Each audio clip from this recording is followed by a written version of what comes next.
In this video, I'm going to show you how to do the problems from slide 4 on the review for angles and arcs of circles. For this first one here, I'm trying to find this arc, and I know this one and this angle.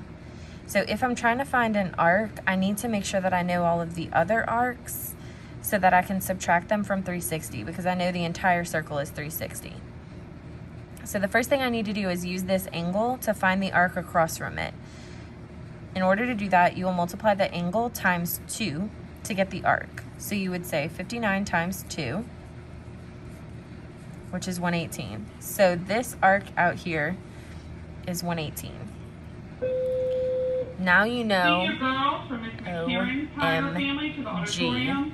Senior girls from the girls.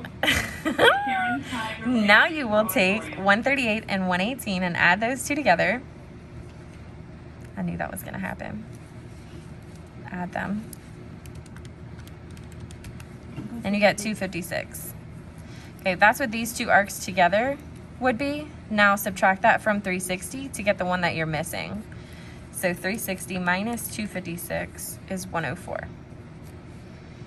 That's what this arc is here. 104 degrees. Okay, the next one.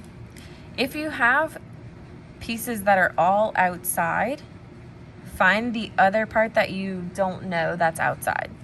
Okay, and I'm going to use the same thing that I did over here when I added these two together. So add 148 and 88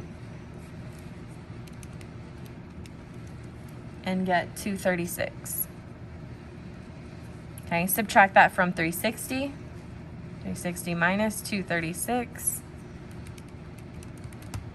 is 124. The reason I'm subtracting that from 360 is because I'm going all the way around the circle. I already knew these two, and I'm trying to find this last piece. So subtract that from 360 to get this last piece, which is 124.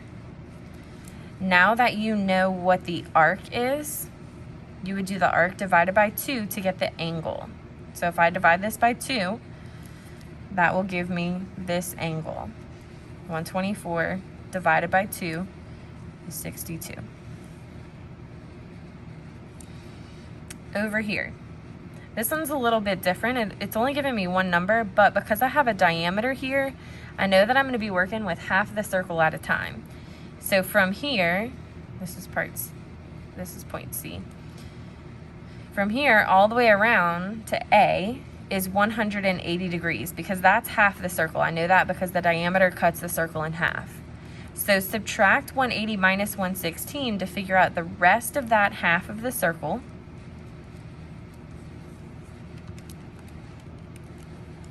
Okay, 64. Meaning that this arc right here is 64 degrees. Once you have the arc, same thing that we did over here. If I take this arc and divide it by 2, because this is the inscribed angle, that will give me my answer for that angle. 64 divided by 2 is 32. Okay, over here.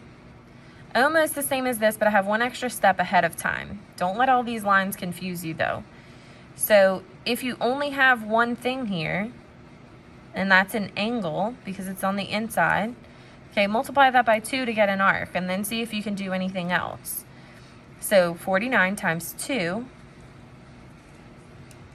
will give me the arc that's across from that, which is 98. So here's my angle across from that on the outside, that's 98. Like the problem right before this is the diameter that cuts the circle in half. So if this is 98, I need to make sure that whatever this is, those two pieces add up to 180, because that's half of the circle. Half of 360, which is 180. So do 180 minus 98, which is 82. Okay, that means that this is 82 degrees out here, this arc, because this is half of the circle, which adds up to 180. Now I have the arc that goes with this angle that I'm trying to find. So the arc divided by 2 gives me the angle. That's 41 degrees.